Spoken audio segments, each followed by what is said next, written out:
예레미야 37장 1절에서 10절 말씀입니다.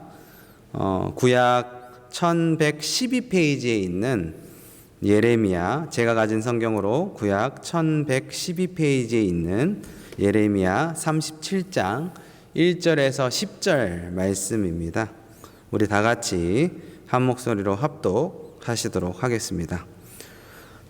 요시야의 아들 시드기야가 요아김의 아들 고니야의 뒤를 이어 왕이 되었으니 이는 바벨론의 느부갓네살 왕이 그를 유다 땅의 왕으로 삼음이었더라.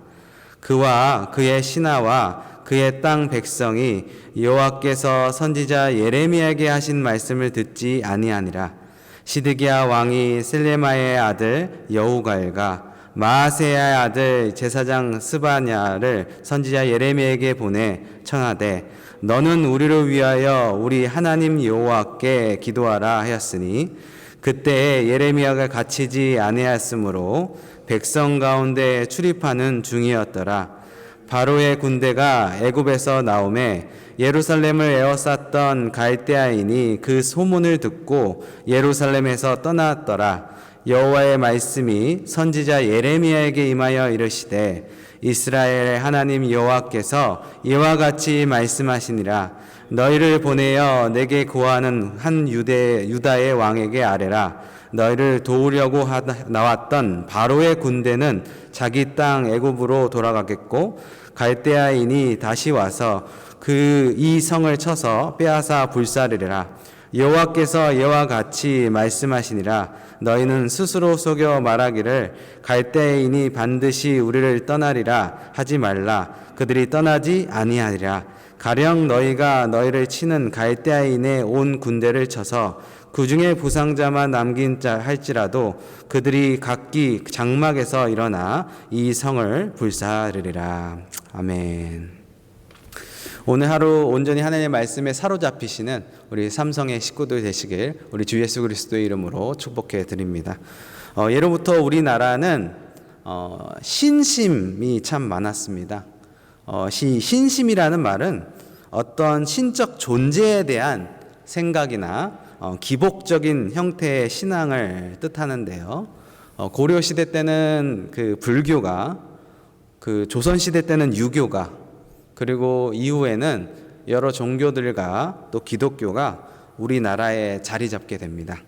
그만큼 영적으로 민감한 민족이라고 할 수 있습니다.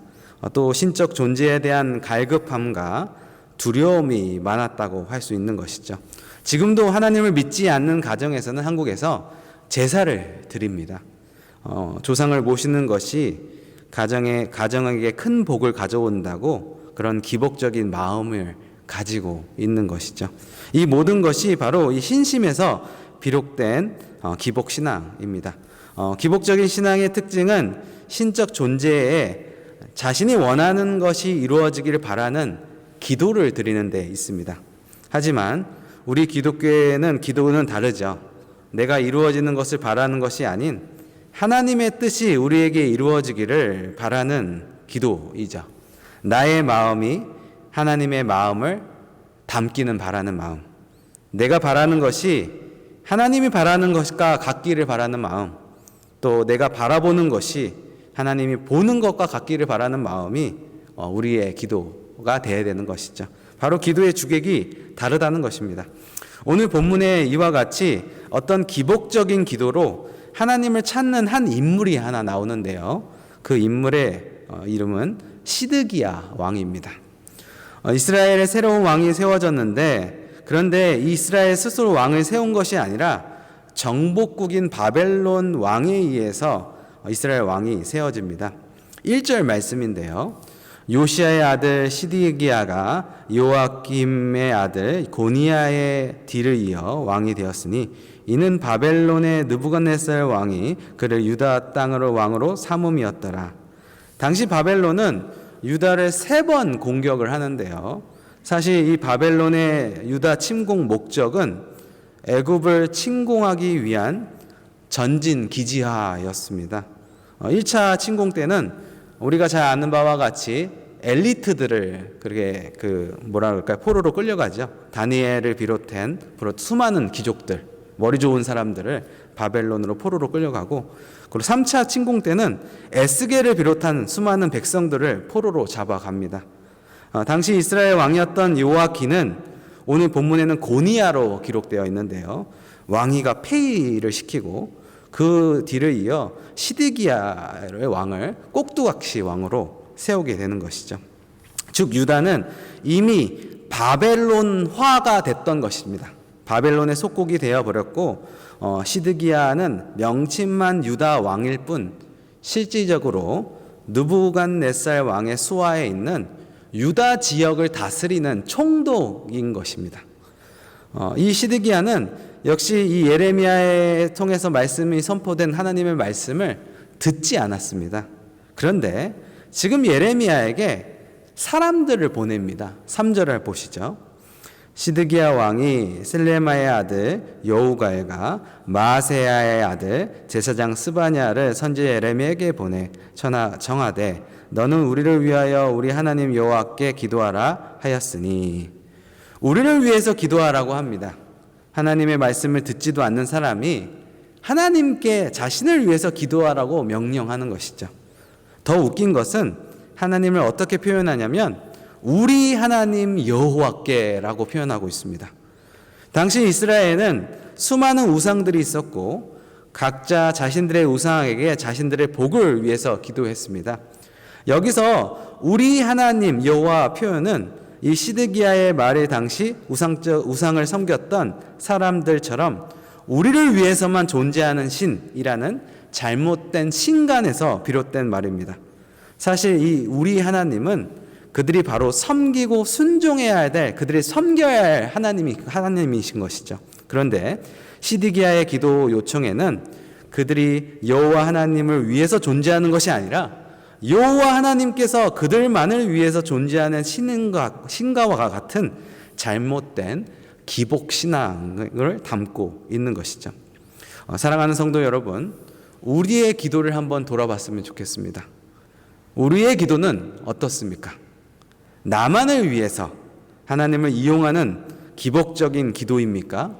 아니면 진정 하나님의 뜻을 찾아 하나님의 마음을 구하는 기도입니까?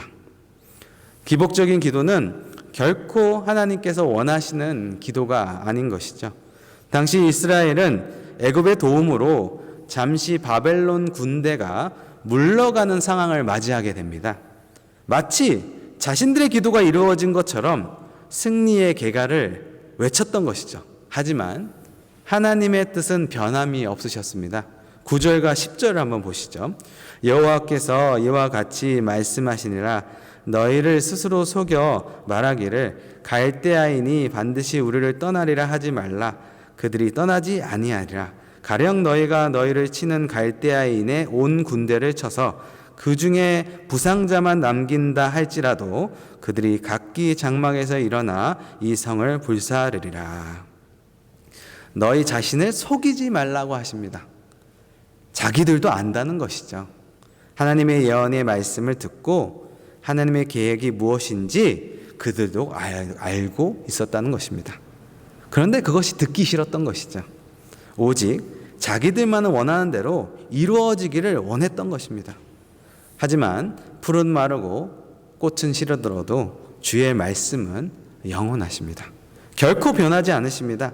하나님의 언약의 말씀은 반드시 이루어진다는 것이죠. 사랑하는 성도 여러분, 스스로 속이지 맙시다. 왜 하나님이 이렇게 말씀하시는지 우리는 이미 알고 있습니다. 그런데 자신을 속여가며 기복적인 신선에 매여 있어서는 안 된다는 것이죠. 기복적인 기도는 나의 욕심입니다. 욕심은 죄를 낳고 죄가 장성하여 사망에 이르게 된다고 성경은 말하고 있습니다. 스스로 속이지 마십시오. 정직하게 자신을 바라보고 하나님 앞에서 서시길 바랍니다. 오늘 하루 정직하게 나의 삶을 돌아보며 하나님의 말씀에 사로잡혀 살아가시는 저와 여러분들이 되시길 우리 주 예수 그리스도의 이름으로 축복해 드립니다. 기도하겠습니다. 사랑의 아버지 하나님, 오늘 말씀을 통해 하나님 앞에 온전히 자신의 길을 가는 예레미야의 모습을 바라보며 주님 앞에 정직하게 내 모습을 바라볼 수 있는 시간을 허락하여 주셔서 감사합니다. 내 자신을 속이지 아니하고 하나님의 약속된 말씀을 온전히 붙잡아 내가 원하는 욕심대로 하나님을 이용하는 것이 아니라 내 뜻대로 이루어지기를 바라는 기복적 신앙이 아니라 진정 하나님이 원하시는 하나님의 마음을 찾아가는 기도를 드리는 우리 모두가 될 수 있도록 우리에게 은혜를 베풀어 주시옵소서. 그래서 우리 삶 가운데 하나님의 뜻을 찾아 나가며 주님과 날마다 동행하며 기도로 말씀으로 호흡하는 우리의 삶이 될 수 있도록 주님 우리를 인도하여 주시옵소서. 그렇게 하실 주님을 우리 삶을 올려드리며 우리 주 예수 그리스도의 이름으로 기도드렸습니다. 아멘.